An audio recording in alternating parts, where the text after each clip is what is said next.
This is a lecture on Tibet music I attended in Los Angeles.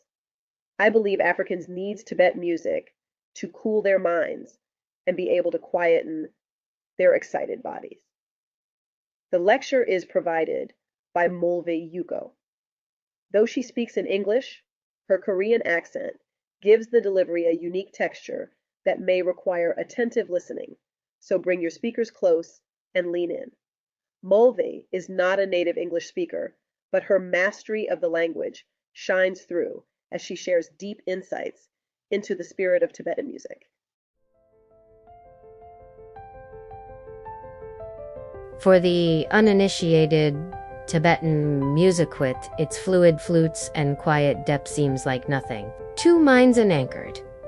It is noise without purpose. Many think music is only for dancing, for stimulation, for the tingling of the flesh, but this music goes beyond flesh. It bypasses the body and makes direct contact with the spirit. And if your life is still trapped at the level of flesh, if you are consumed by the body and your inner spirit is dead, unfed, and malnourished, then yes, you will find Tibetan music foolish. You will call it boring. You will laugh at it because Tibetan music is not for the shallow. It is for those who have reached the higher plateaus of life, the spiritual summits where the soul leads and the senses follow. It is for those who have evolved beyond the dominance of appetite and impulse.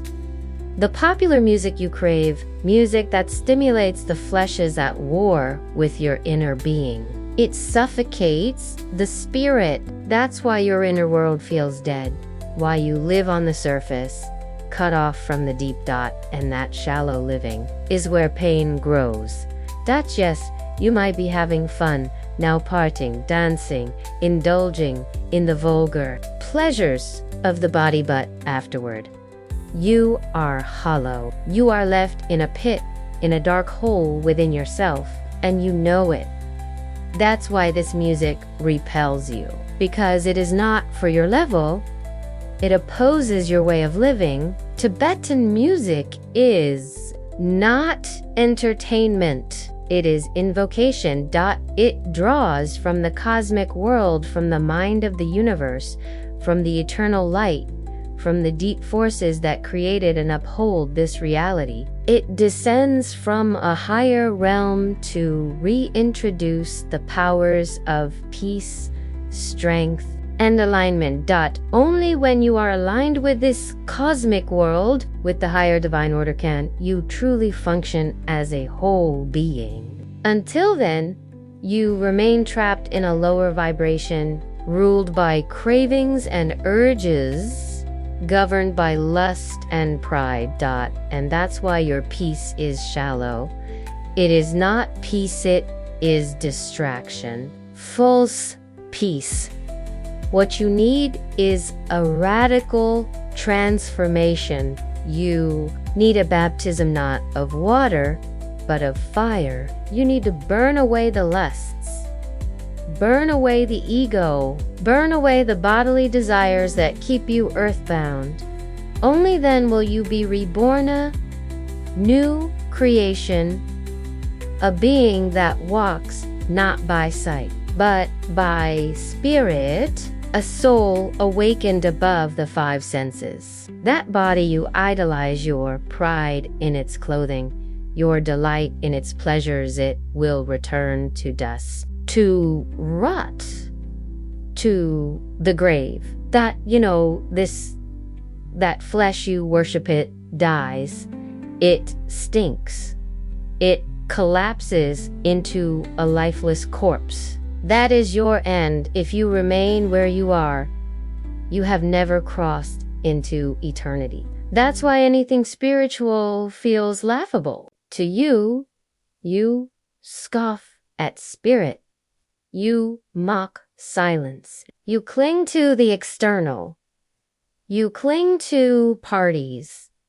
You cling to women. You cling to BMWs, Lamborghinis, Missouri. You chase momentary highs on this side of existence, but it's all been people are starting to speak on YouTube, TikTok, radio, talk shows. They confess, I have it all, but I feel nothing. Millionaires, celebrities, people with six-figure incomes, yet they are wandering through life incomplete with a void they cannot name. And that's why this music, this Tibetan music, is not for this world.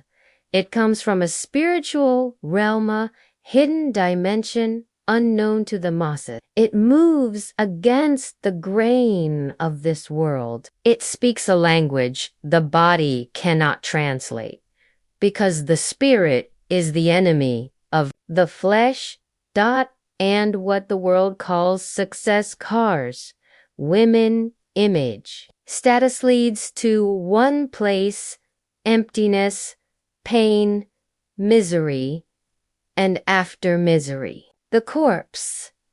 A stinking, lifeless body, the final truth of the flesh. Tibetan music doesn't stimulate the body. It bypasses the body. It touches the soul. And that's why you don't get it. You are still stuck in your passions, still addicted to your appetites, still drunk on fleeting pleasures. You haven't crossed over. Crossing over requires death, not physical, but death of the lower self, the selfish self, the noisy, greedy self. You have to say no to instant pleasures. You have to reject the illusions of success. You have to die to the ego. We're not talking about the Bible alone. This isn't only about Christianity. Tibetan music flows from ancient Eastern traditions, Buddhist, Hindu, and beyond. These are spiritual rivers that merge into one ocean of truth.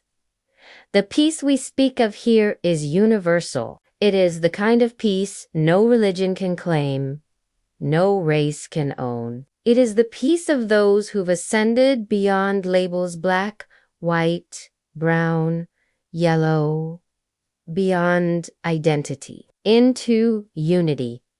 At the spiritual level, there is no racism. There is no hate, no war. Only peace. And that peace is missing from your life, not because it doesn't exist, but because you've never entered that realm. You're still ruled by the body, still trapped in the animal self. The animal eats, sleeps, breeds, defends. The animal is governed by feelings, and that's the world you live in, the animal world. But there is another world, and those who live in it live in spirit. They are not better. They are just awake. That there can be no friendship between those who live in spirit and those who live for the flesh. These are two different worlds, and you will never understand until you choose to leave yours behind. Until you break through, until you climb out of that hole, until you exert yourself beyond the craving for flesh. Otherwise, you'll keep laughing at this. You'll keep calling it nonsense. Because your world depends on your blindness. You live by the motto, life is short. So you throw yourself into pleasures. You feed every urge. You live fast and burn through life, convinced this is the only way. But life isn't short. You're just unaware of the part of you that doesn't die. And that's the part Tibetan music was written for. Not your ears, your soul.